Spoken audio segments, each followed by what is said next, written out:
Hi there, this is Lee, and you're watching In the Moment, a series of comments about life, the Gurdjieff work, and everything else.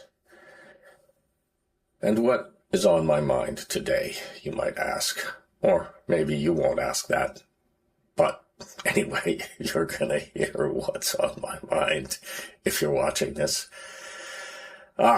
So, this morning, a good friend of mine pointed out that even though I say that the form of the work has to constantly change, it hasn't, or at least so he maintains. He cites the fact that the Gurdjieff work still has movements, people still do exercises that Gurdjieff gave, and that's certainly a retrograde action if ever there was one, that they read his writings and repeat things, and they still go to meetings and have groups and blah, blah, blah, blah, blah. Everything looks the same. So, he says, the form hasn't changed at all. And in a certain sense, a superficial sense, as I'm about to get to, that's true. But in the end, when we talk about the change in form and what's needed for a change in form, we are always talking not about the outer form.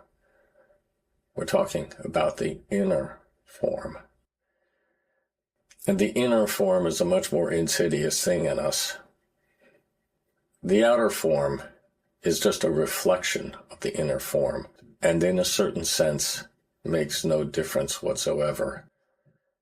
It's just a set of conventions that are followed, and I agree that it ends up cementing us in place. So perhaps from that point of view, it ought to be changed, perhaps even radically changed.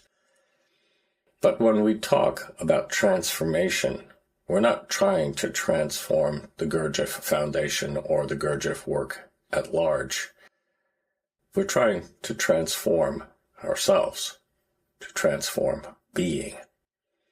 And being is an inner quality, not an outer one. And we have an inner form that we have created over the course of a lifetime, and we drag it around with us like a steamer trunk, and we live in that steamer trunk.